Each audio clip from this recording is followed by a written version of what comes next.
Hey, this is Zach Log the Great, and I am here tonight with my friend Jason. Say hey. Hello.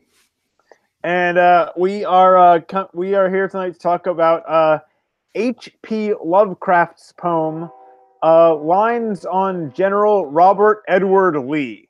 Uh, since you are since you're the new guy, would you and since I'm getting train noise in the background, um, would you like to start off with this one? Just like what's your first thoughts about the poem? Um, First thoughts about the poem. It my most of my experience with Lovecraft is on his Cthulhu mythos. So his political poetry is pretty much new to me. Um, this kind of sounds to me a lot like a lot of the Robert E. Lee poems that I've seen, especially like in history class, that came from Southern poets. Though it's a little better written, or a lot better written than most of them. I can definitely tell this is written by someone like Lovecraft. One of those where when I read it, I'm thinking, "Am I old enough to read this?" I kind of want to grab a dictionary at a couple points. Yeah, well, and the other thing is, like it once you get used to it, it's not that big a thing. But there is definitely the at least a little bit of the Lovecraft like overwriting, like Yes. just a little bit. Okay, you might not need quite that florid an adjective there, Howard. You might back off a little bit. Um, Yeah, I don't think he knows how to do that. I couldn't find the word eldritch in here. I went through it several times. I don't see it.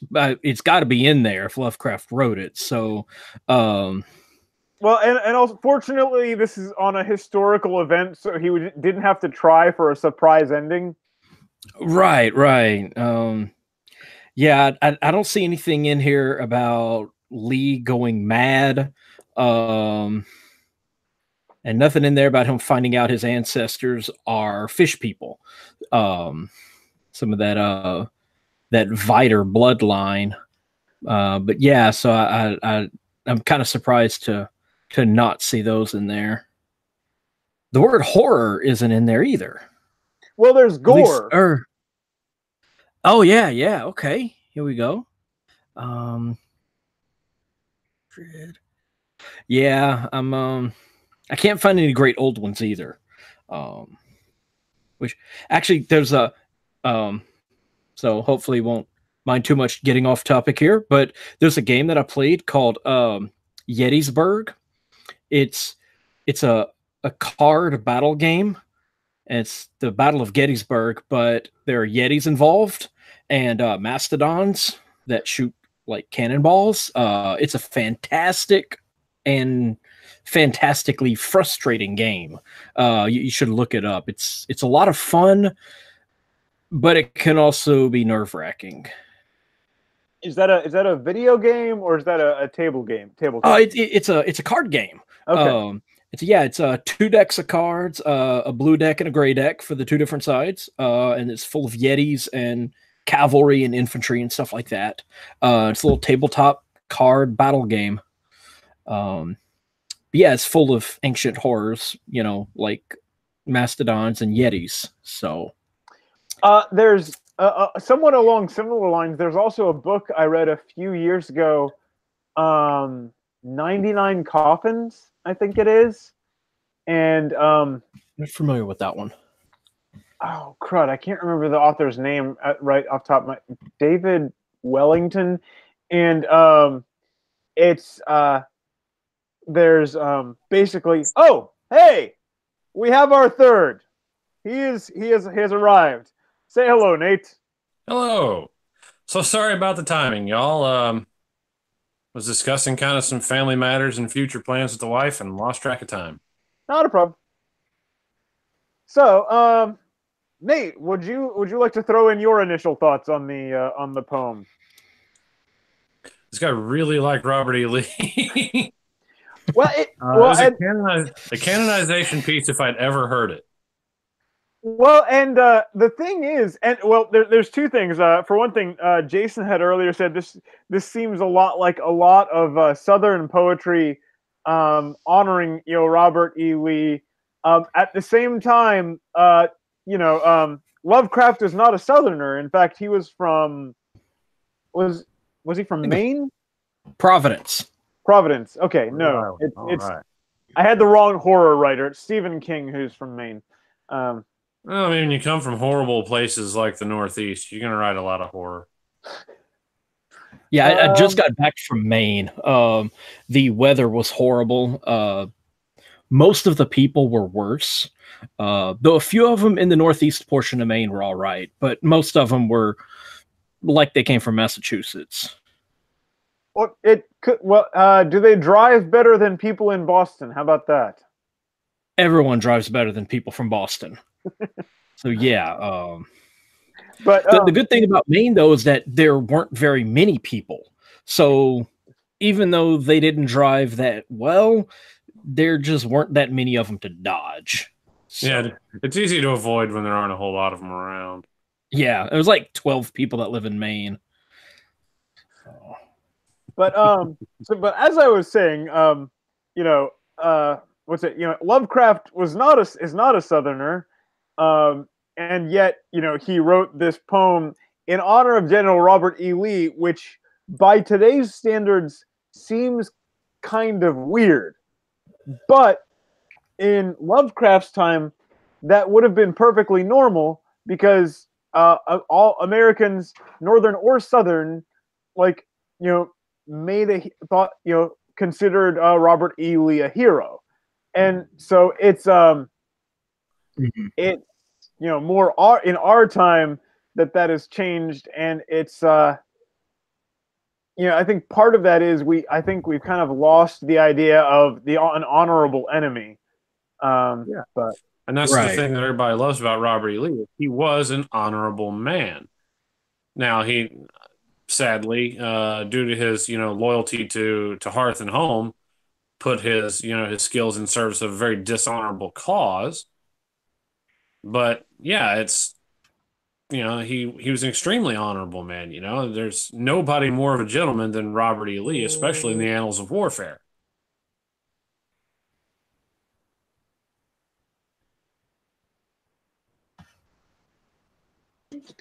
be back just a second, guys. Sure. But I mean, yeah, I've said this a couple of times. Yeah, them boogers, they'll get you. I've said this a few times that growing up in the South, as a reasonable and moral person, you have sort of schizophrenia about the Civil War and Robert E. Lee. Is that that we needed to lose that war, like it needed to happen. Slavery needed to end, but at the same time, you're kind of mad we lost the war. Yeah. It's like they needed to beat us and they did, but oh man, they beat us. We'll rise again, but this time without the racism. Although I think this time the South doesn't even have to rise again. We just have to let the North and the coast keep sinking, and then eventually we'll just kind of we'll be ahead by default. We can just hold the line. But what was sorry, I had to step out for a moment there. But what was so I was looking at the poem, and it's written. I think the first it starts off referring to World War One, and I guess this must have been written before the U.S. got involved, because he's like, "Is Europe score and Carnadine's the ground," and basically has nothing to do with us. Which some people say that's kind of the way it should have stayed. But yeah, well, that is the World War that we sat out for most of, and then came in and just sort of finished it off. But I mean, he's looking at it like, I mean, those guys are almost still fighting the war like, it would have been what Lee would have been familiar with. They weren't just trying to fight the last war, they were trying to fight like 5 wars back with practically modern technology. Oh gosh, yeah. There's actually what is it? Have you guys ever heard of Dan Carlin, Hardcore History? Yes. But he has a series on the on World War One called Blueprint for Armageddon, which is just seeing how, like, for one thing, just how the whole thing even started. You're like, whose idea? Like it's anyway. It's weird. I Uh, listened to Dan Carlin talk for an hour and a half about pants and how whenever a pants wearing society comes up against a non pants wearing society, generally it doesn't go so hot for the non pants wearers because it shows they value comfort over ruggedness and durability and practicality. Vis-a-vis all these Visigoths and Gauls and stuff versus the late Romans. It was they're like a bunch of toga wearing assholes versus, these rugged pants wearers from the north who have got to have these hardy and useful garments to survive. that actually reminds me. There's a I forget where I saw this not long ago. I remember seeing in some YouTube video, like they were talking about like history and like the Greek. I think it was about like the Greek hoplites, and it had some image. They had an image up there, and like the guys, like the guys had their shields and spears, and I think they had helmets and like breastplates. Some of them had no pants at all, like in this image of them, and it's like going to war, pants optional. Okay, what? Hey, hold on. Now, boys, I'm gonna say I admire the bravado, but just perhaps. Rock Give out. you- Well, I Yeah, mean, when you're I think practicing when you're practicing your thrust, you gotta get the motion right. yeah, I think if I were going into a fight, the first thing I would put on would be pants, followed by like maybe a helmet or some, no, probably more pants. You Pants got to and then figure out which head protective is more pants. important. But anyway, yeah, and one so back to the poem and Robert E. Lee. One thing interesting in here, Lovecraft compares Robert E. Lee to George Washington, which you know is and one thing that seems that kind of I think throws a lot of people off thinking about these things today is the question of like what actually is your country, and back like then a lot more Americans would their answer would be their state, Mhm. and then like the US is after that, and that is definitely how Robert E. Lee felt. And I was like reading up on a few things about him.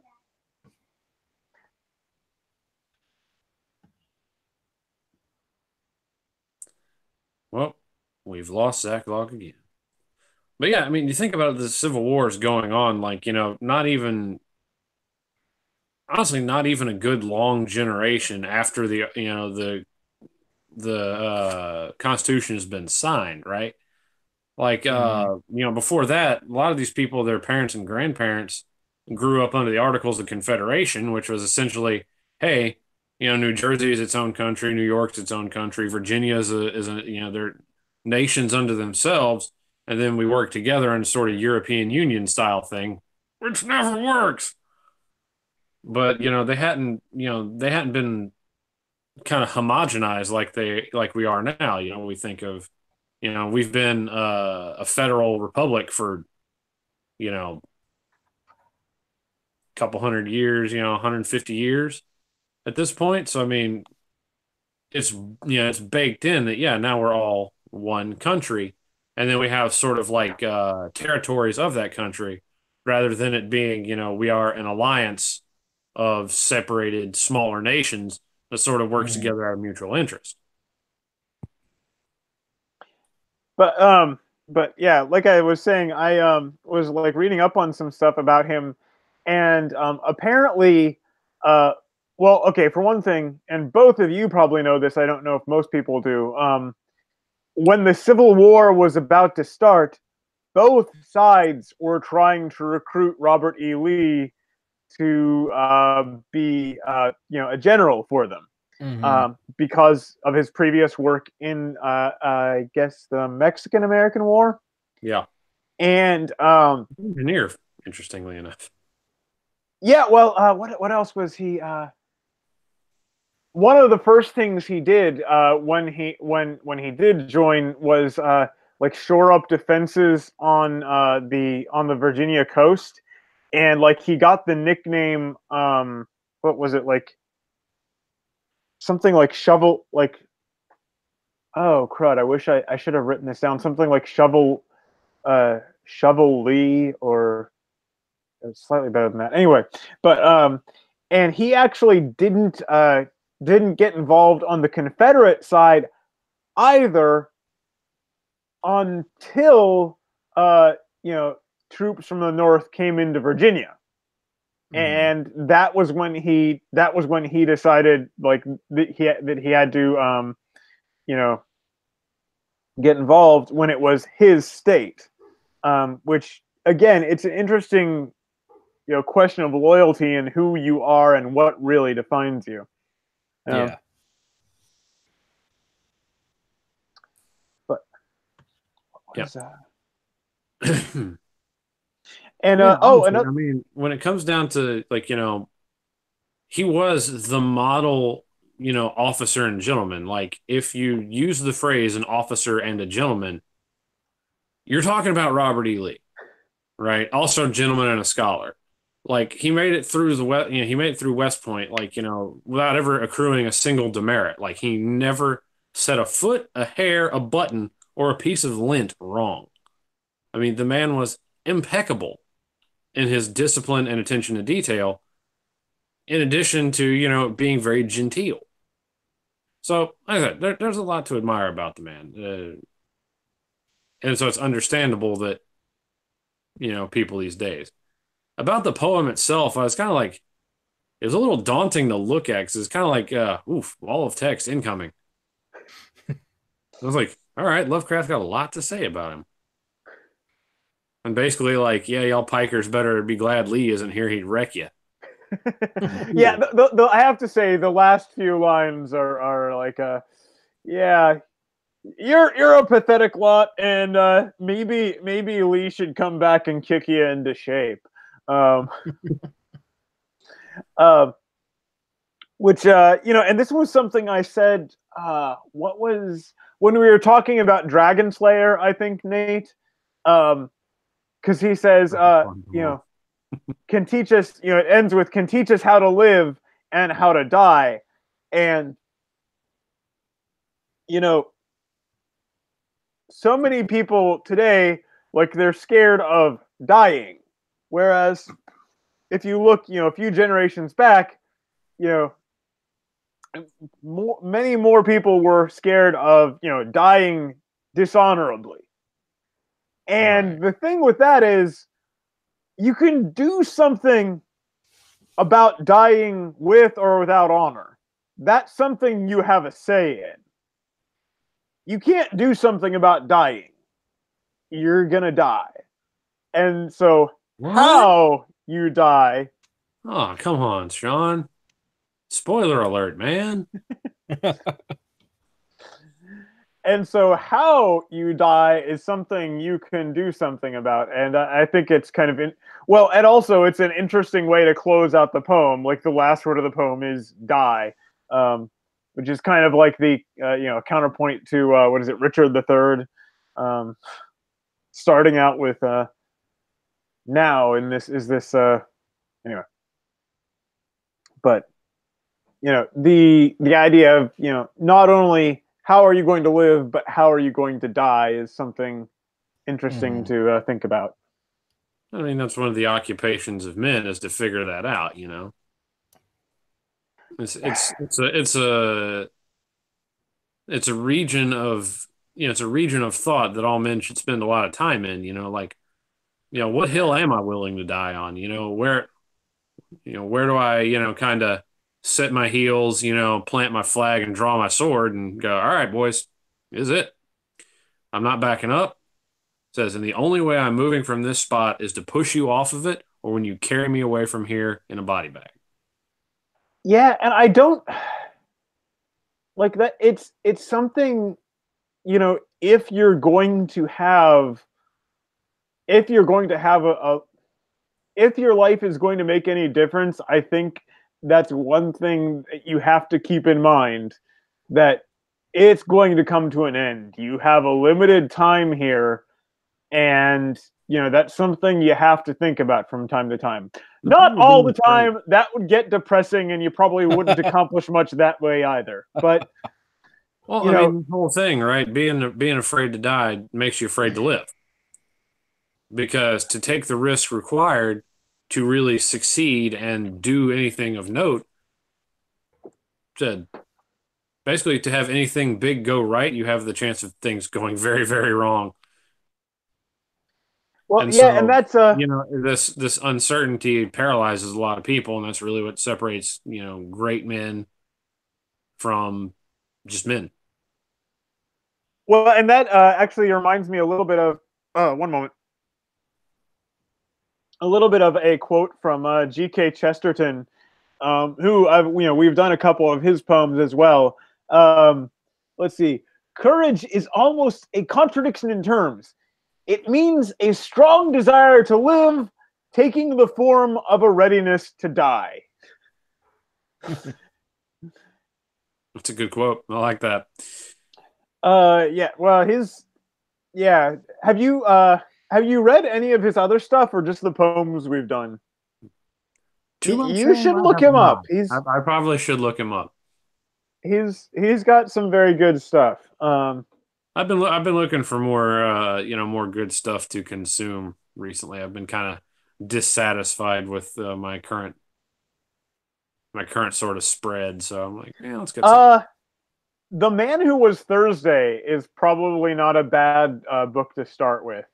Honestly, thanks for bringing up Dan Carlin, because that hardcore history is a lot of fun. He kind of talks about stuff that interests me, like the beating of asses. I don't remember donkeys involved in a lot of his. Oh no, donkey violence is pretty much any freighting operation in temperate climates involve donkey violence, and military is more than anything a freighting operation. You got to get there. Your stuff's got to get there. What happens when you arrive is only a few minutes versus weeks of travel. So, you know what they say, amateurs talk tactics, veterans talk strategy, the truly brilliant talk logistics. Was that Patton who said that? Patton said a lot of things, and that might have been one of them, but I couldn't say for sure. Yeah, because I think I remember that from Patton, but I'm not positive.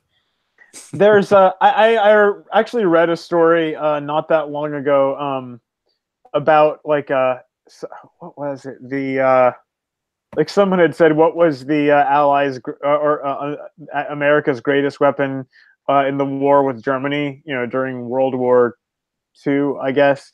And someone had answered a chocolate cake, because they said when they had captured some Allied Allied camp or something, they were going through the stuff and they found a chocolate cake, and they said, and I this is probably apocryphal, but they said the German commanders looked at this and had a moment of despair, because they're like, we barely have gas to keep our tanks moving, and they can send flour, eggs, and chocolate and butter all the way from the United States. We've got problems. No, that's the thing. To stray further from the poem, but into the interesting nooks and crannies of history. Like one time we had a train get destroyed, right? And the British were like, "Oh no, this American supply train was destroyed." So they're like, "Well, so the quartermaster approaches our quartermaster and is like, "Well, what was on the train? Is there anything we can help you? Any shortfall of material we can help you with?" And the guy was like, "Oh, that was that was a bunch of comic books." And the British guy was just like dumbfounded, like, "Oh wait, oh, and prophylactics. So there are going to be more Italians, another year or two, but in the end, it's okay." And the guy's like, "Wait, you were sending what?" "Well, okay, fine, those couple of cars. What was on the rest of the train?" He's like, "That was it." Wow. They're like, "My God." So the British accuse that the Americans have never solved a military problem ever. We just sort of drown it.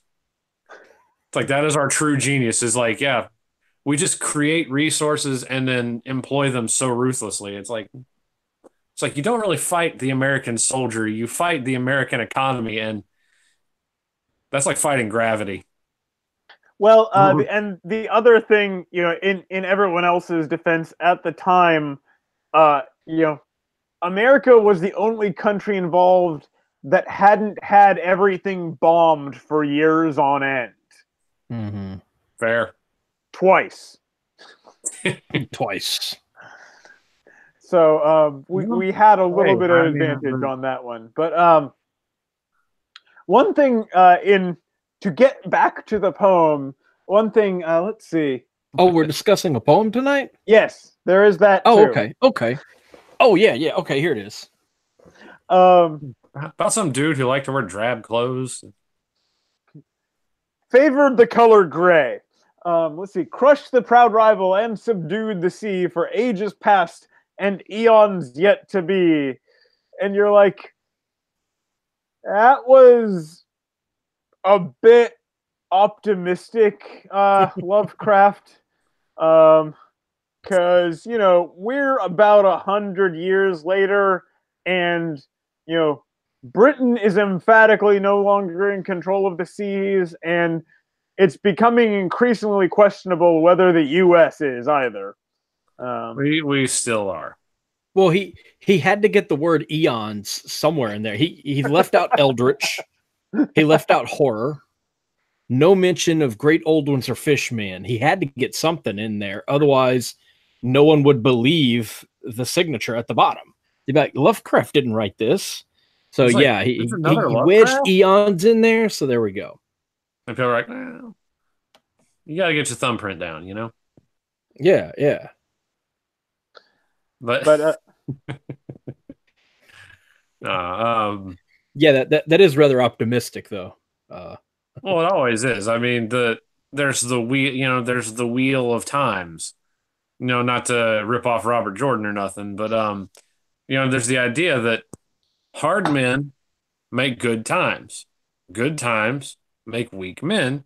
Weak men make hard times. Mm-hmm. On and on and on. We've managed to ride that cycle out pretty well for the past, couple 150 years. But it looks like we've gotten too many good, we've been right in the good times too long. We're starting to be run by those weak men. What is it? Let's see.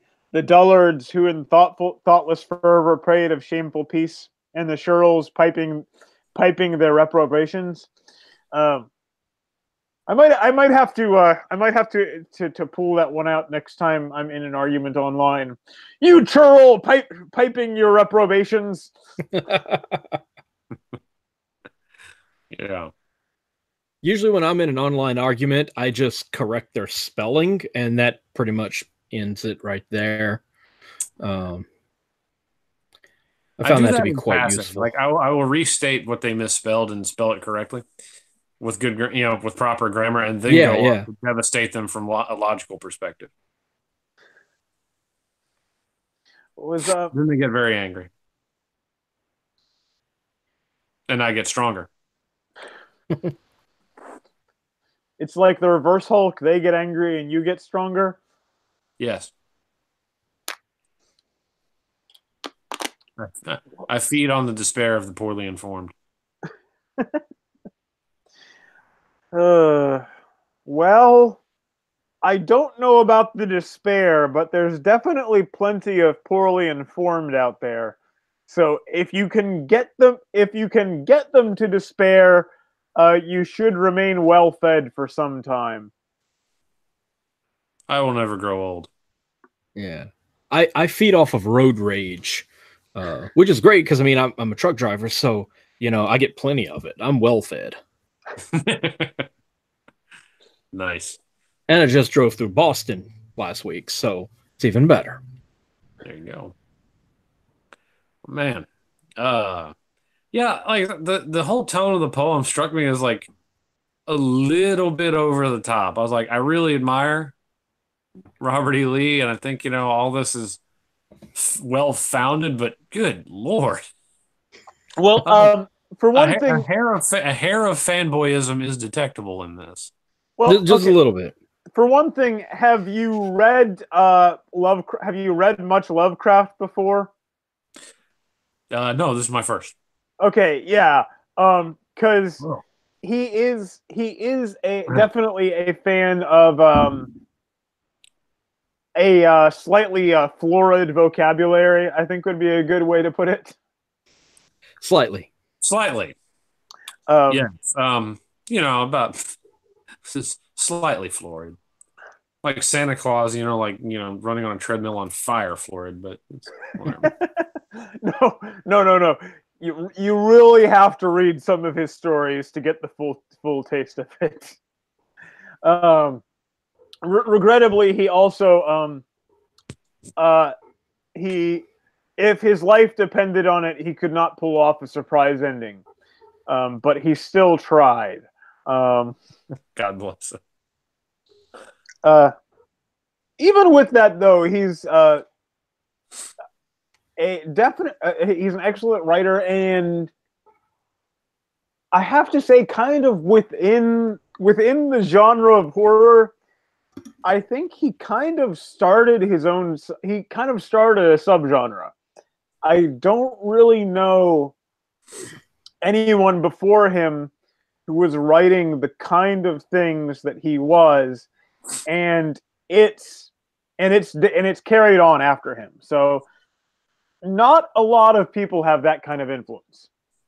Yeah, there were a couple of authors who dabbled in the notion of some kind of cosmic incomprehensible horror, but they would do it for like one story and then that would be it, and then it wouldn't appear again, not in their writing or in anyone else's for a while, and then it would pop up again with someone else and then fall off again. And then Lovecraft basically made a career out of it and really perfected it, especially by making use of his descriptive style, where he would hint at what the thing was and then back off of it and let your own imagination fill in all of the gaps. You know, there were always these indescribable horrors, or it was unmentionable, unnameable, you know, all the unables, you know. And by doing that, everyone came up with their own idea of what these creatures look like, which is why if you just Google Cthulhu, there's 100 different variations on Cthulhu. Even the pronunciation of the name. I think he created like 6 different pronunciations of Cthulhu, and Cthulhu isn't one of them. So yeah. Nice. I think Hulu or something like that is the closest, but wait. A video if you dangle an un in front of, like, if you defy someone's mind, it will instantly try and fill in what you're saying it can't do. Right. So you tell them it's indescribable and it tries to describe it, and then so you get some really weird places. That's kind of a brilliant trick, actually. Yeah. He would give you just enough to get started and then back off of it and let your own mind fill in whatever you found to be the most horrible thing you could think of. And so two different readers would come up with two different descriptions of the same creature based off of the same text. It was actually a really interesting sort of, meta, kind of like a meta thing on the fiction because, it's madness. Yeah. It's that gibbering madness that no one's going to understand. And so, like I said, I got to hand it to him on construction. That's pretty good. It's not my style of fiction per se. There's that actually reminds me. What's the for fans of H.P. Lovecraft's books or stories? There's a book that came out a couple of years ago. And I can't get the author's name at the moment, but it's called the title is Hallow Mass, and the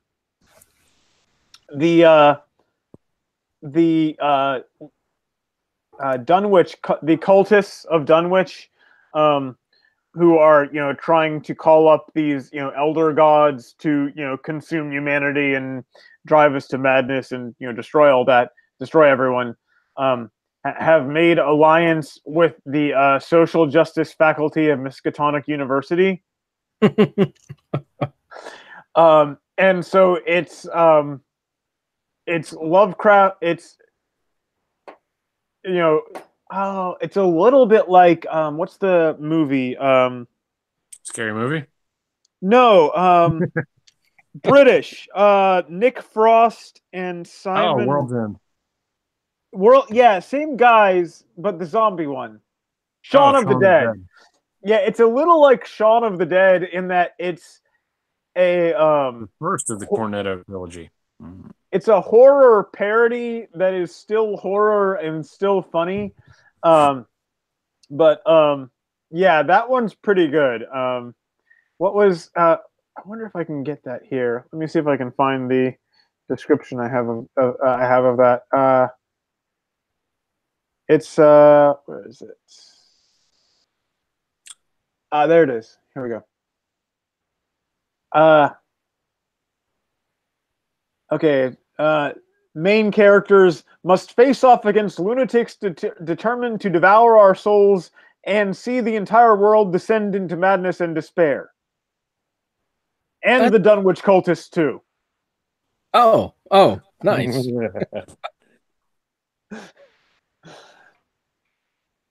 So, but let's see if we can get back to the poem. I had with so there's some interface I had with Lovecraftian horror, and I played one time while I was up here Arkham Horror. Oh yes, I have that board game. Yeah, I played the private detective guy who was like not a whole lot of sanity, but like a lot of strength. And I picked him solely because of that. I was like, yeah, he's like, look, man, you're not gonna be able to just, punch your way through this. Guess what I did? You punched everything. He was like, I even got like lost in time and space and then came right back after like one round. It was like, how? You have three mental, strength. I was just like, these guns though. Like literally these guns. I got a Tommy on my back. I think there was some Superman comic where like he solved it by punching the space-time continuum until it cooperated. So something like that. Yeah. Quick note. I don't know if y'all are anime fans. Sean, I doubt very much you are. Not really. The one that I like the most right now is One Punch Man, because it's Superman if he actually just used all of his strength all the time. Like they keep talking about like, oh, this is such a badass monster, and all these other guys fight it and like wrecks him, and he just walks up and he's like, oh hey guys. The thing tries to hit him, and he's like, whoa, bam, and just blows it into its constituent chunks, and he's just like, all right. Like, man, what was that? And everybody's like, ah.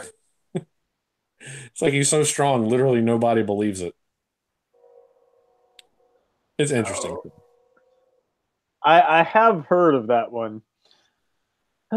So, do we have anything else on the poem tonight, or should we go ahead and wrap up?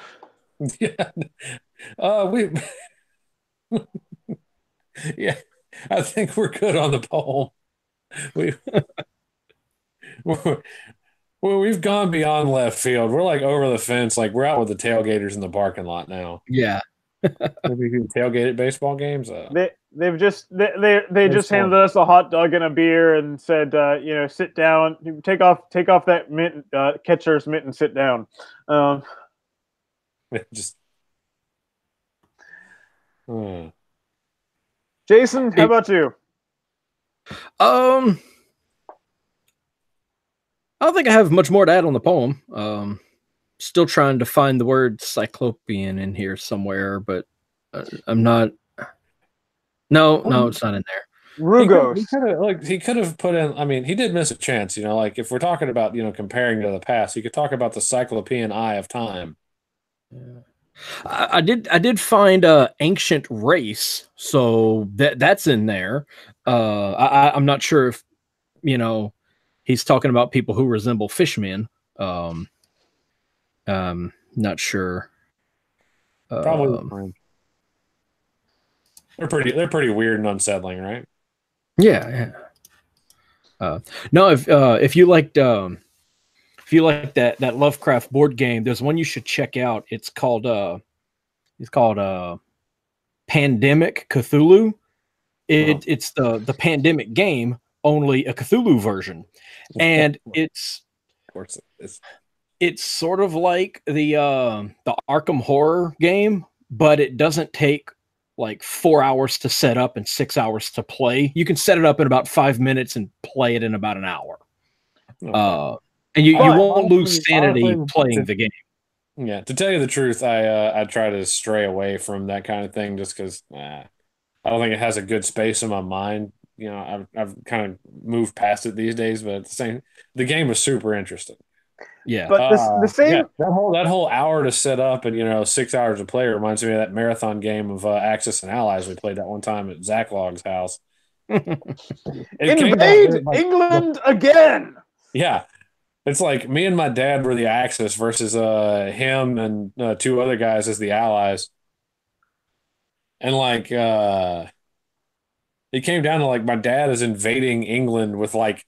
He had spent like 2.5 hours building up troops, had like 100 units.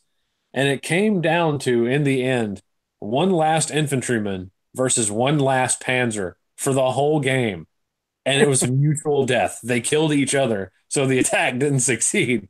Well, and yeah, the whole thing went wrong. Twice. The whole thing went wrong for me when one turn I missed around and forgot to buy troops for that turn. And then like the next turn, I just got devastated because I didn't have the number I should. And then like everything went downhill from there. But yes, I think England had a significant last stand in that game. Two of them. I said it happened the same way twice in a row, and I was like, "Come on!" I started dropping the F-bomb in front of my dad. He was upset. Like, oops, sorry, Dad. It's just we've been doing this for hours. Okay, well, if we're not on the poem anymore, I think we'll close it down for the night. So thank you guys for joining me, and hopefully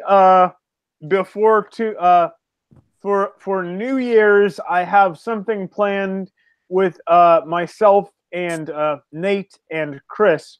Probably not recorded on New Year's, but to be posted on New Year's. But I don't want to ruin the surprise. So say thank you for joining us, and good evening. Bye, y'all. Peace out.